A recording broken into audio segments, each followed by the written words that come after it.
continue avec la découverte du jour avec Bintou, la Tunisie, et je suis impatiente de voir ce que ça donne.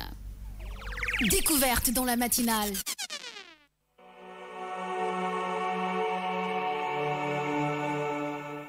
Une équipe conjointe de l'Institut national du patrimoine tunisien et de l'université Sassari Oristano en Italie a mené des prospections sous-marines qui ont mis au jour des rues, des monuments et surtout près d'une centaine de cuves servant à la production de garum, un condiment à base de poisson dont les Romains étaient très friands. Cette découverte nous a permis d'avoir la certitude que Néapolis était un grand centre de production de garum et de salinçon, probablement le plus grand centre dans le monde romain. Les notables de Néapolis devaient vraiment leur fortune au garum. Pour noter que des vestiges romains s'étendant sur 20 hectares sur la mer ont été découvertes cet été par une mission tunisienne-italienne à Naples, en Tunisie, confirmant selon les archéologues qu'un Tusmani a englouti une partie de la ville de Néapolis au XIVe siècle. C'est une découverte majeure car elle vient corroborer des écrits datant de l'Antiquité, a expliqué Fanta, directeur de la mission archéologique. C'est la petite histoire de la Tunisie, Bintou. Waouh, mon pays beau xamna nek rafet na machallah. Ah ouais, bah ouais, ça très beau. Ouais. C'est très beau. Ouais. Spécialement mu am ay vestiges yo xamna nek dañ ko découvrir fofu ci Tunisie. Très important, mi ngi nek le 21 juillet 365 après Jésus-Christ. Légui vestiges yi nenañ li nga xamna nek moy phénomène naturel bi moko créer. Légui nak ben scientifique bi nga xamna nek fa demoon daal di ko xool ak équipe am ñu daal di xool ne que c'était très beau ba pare dafa am ay condiments yu bëri yoo xam ne que mi ngi ci biir vestiges yi nag dañoo am ambition pour def ko réserve archéologique pour ñi nga xam ne que mooy génération future yi parce que ça peut leur servir à beaucoup de choses instant bii nañ si lañ nekk nag di liggéey bu bëri pour savoir qu'est-ce qu'ils vont faire de ces vestiges. En tout cas, ça a l'air très beau. Belle plage, Joyce. L'eau bleue comme ça, là, ça donne envie de plonger une tête, de piquer une tête dans la mer. Exactement. Et puis, de l'autre côté, tu as le sable fin. Bon, quand je dis le sable fin, le désert plutôt, avec les dromadaires et tout, les bédouins. Waouh, ça a l'air sympa. Les palmiers. Et beaucoup de dates aussi viennent de la Tunisie. Oui.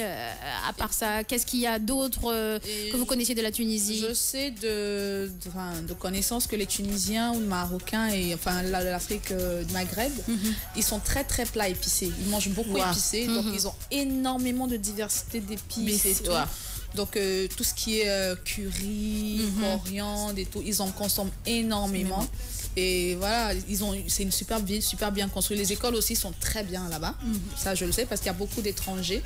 Tunisie, Maroc, il y a énormément d'étrangers parce qu'ils ont de bonnes écoles, un peu comme au Sénégal. La majorité des écoles sont pleines les écoles supérieures sont pleines d'étrangers. Parce qu'effectivement, ils recherchent la qualité des études.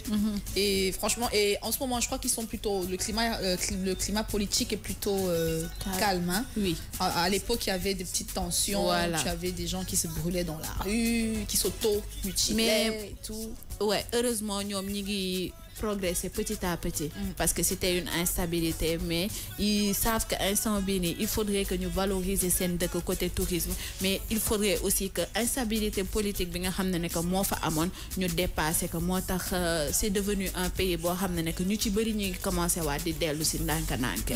Faut pas oublier qu'il y a eu des attaques terroristes en Tunisie. Exactement. Aussi contre les étrangers, notamment une attaque terroriste sur une plage où il y a eu énormément de nationalités européennes qui ont succombé à ces attaques terroristes de la Tunisie. Il y a beaucoup de Tunisiens au Sénégal parce qu'ils se sentent très bien. Ils se disent la manière dont les Sénégalais vivent, ils vivent de cette même manière-là en Tunisie, que ce soit sur le en plus libre. Sur le plan religieux, c'est pareil. Sur le plan social, voilà, il y a certaines civilités sénégalaises qui ressemblent aux civilités tunisiennes et plein de choses. Bon, à part les plats qui sont totalement différents, mais n'empêche, voilà, les Tunisiens se sentent très bien en tout cas au Sénégal. Vous avez aussi une petite communauté sénégalaise en Tunisie. Ils travaillent avec des Tunisiens dans des grands magasins, dans les marchés. Donc voilà, c'est pourquoi le Sénégal et la Tunisie, vraiment, côté diplomatie, ça se passe très bien. Très bien, ça se passe bien. Bien. C'est tout? Oui. Ok, d'accord. Mais, cher, tu aurais dû donner encore plus d'images de la Tunisie parce qu'il y a beaucoup de gens qui aiment la rubrique découverte. Ils aiment beaucoup voir en direct live, voilà, les internautes, ce que ça veut dire à 9h25 minutes. Ça va, cher? Tu vas bien? Ok, d'accord. À 9h25 minutes de la matinale. On n'est que mardi quand même, hein, les garçons. Hein, vous m'avez l'air épuisés. Dormez la nuit. Ah, merci. Dormez la nuit. C'est fait pour dormir. La nuit, c'est fait pour dormir et se reposer. Oui, oui. Jërëjëf Fatima. Laal nga fi nga war a laal, wax nga wax bi nga war a wax.